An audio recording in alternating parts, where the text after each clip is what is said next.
Vous pouvez donc vous demander comment faire pour distinguer un souvenir réellement vécu d'un souvenir inventé.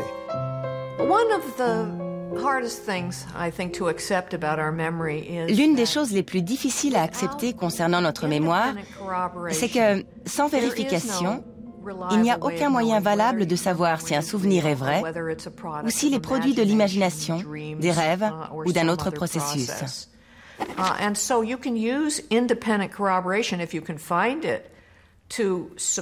Alors si on trouve un événement objectif qui prouve que le souvenir est faux, par exemple une impossibilité sur le plan géographique, biologique ou psychologique,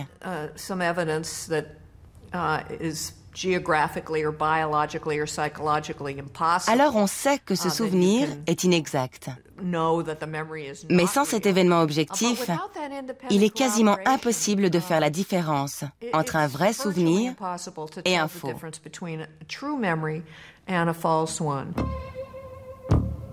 On peut donc aisément manipuler la mémoire, mais plus surprenant encore, il est aujourd'hui possible de modifier le comportement de quelqu'un en stimulant son cerveau. C'est l'exploit qu'a réalisé Darja Knorr, professeur au département de psychologie sociale et affective de l'université de Bâle.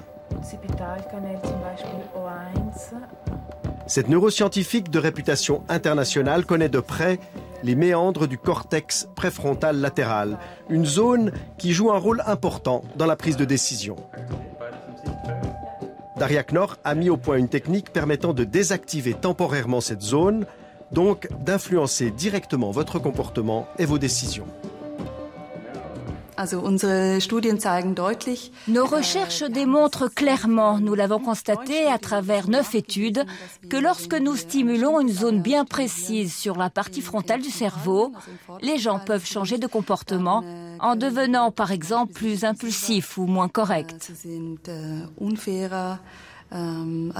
Et on peut agir aussi sur d'autres dimensions du comportement. Démonstration concrète avec un jeu d'argent auquel participent par ordinateur une douzaine de spécimens. Ils reçoivent tous une certaine somme d'argent qu'ils doivent partager avec un autre joueur placé dans une pièce annexe, appelons-le Max, à qui ils font une proposition de répartition. Si l'offre est injuste, inéquitable, Max va généralement la refuser.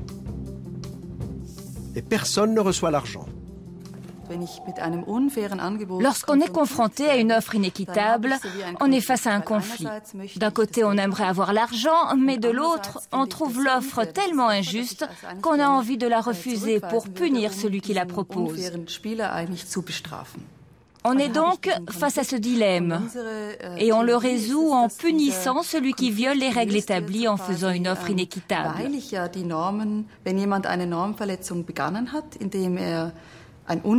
Mais pour le punir, il faut pouvoir contrôler ses propres pulsions égoïstes et rejeter l'offre, donc renoncer à avoir l'argent.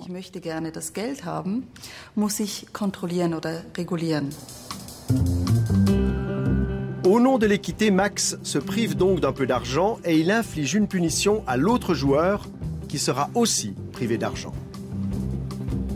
Mais ça se passe très différemment si on intervient directement dans le cerveau de Max et qu'on lui administre à travers le crâne des stimulations magnétiques. Une intervention que Darja Knorr a reconstituée pour nous. Indolore et non invasive, les impulsions magnétiques pénètrent dans le cortex préfrontal et en neutralisent une petite zone. Dès lors, le comportement de Max sera totalement modifié. Il ne prendra plus les mêmes décisions. Après la stimulation, il accepte toutes les offres de partage, même les plus inéquitables.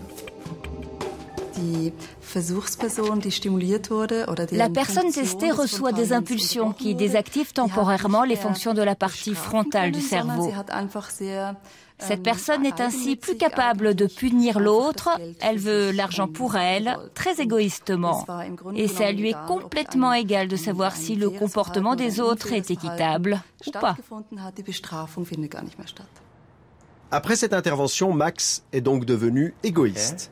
Mais rassurez-vous, ce changement de comportement n'a été que très éphémère, puisqu'au bout d'une quinzaine de minutes, Max est redevenu lui-même. De telles manipulations du cerveau ont de quoi faire frémir. Utilisées dans un but malveillant, elles favoriseraient les pires applications. Mais elles peuvent aussi servir à des fins thérapeutiques. En stimulant certaines zones du cortex, il est possible de limiter les addictions, d'atténuer les troubles alimentaires ou les toxicomanies. Et les techniques d'influence mises au point par les psychologues sociaux sont aujourd'hui utilisées dans des campagnes de santé publique. Par exemple, pour inciter les gens à se faire vacciner ou à faire don de leurs organes. La manipulation n'est donc qu'un outil, tout dépend comment on s'en sert. Nous voici arrivés à la fin de l'émission. J'espère qu'elle vous aura permis d'être un tout petit peu plus conscient de toutes les sollicitations auxquelles nous sommes confrontés à longueur de journée. Et comme disait l'autre, un homme averti en vaut deux. Pour ceux qui veulent revoir l'émission ou avoir des compléments d'information, vous pouvez retrouver Spécimen sur notre site internet ou sur notre page Facebook.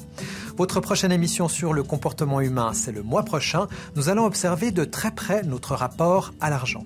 Excellente soirée à tous. À bientôt.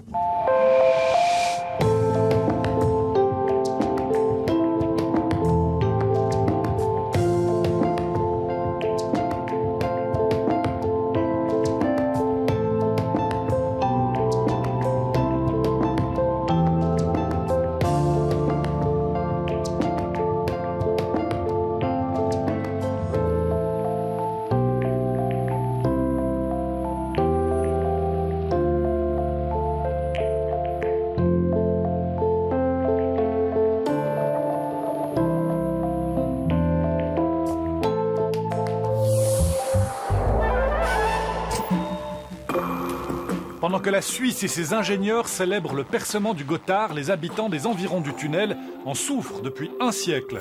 Selon la légende, le diable a construit le pont. Et pourquoi aurait-il fait ça? Il a exigé une âme humaine, une âme en échange.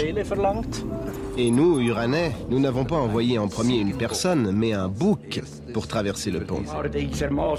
Le diable était tellement déçu qu'il leur a crié « Vous ne perdez rien pour attendre. Je m'en vais chercher un rocher et je détruirai ce pont. » Gothard, la vengeance du diable, c'est jeudi prochain, dans Temps présent.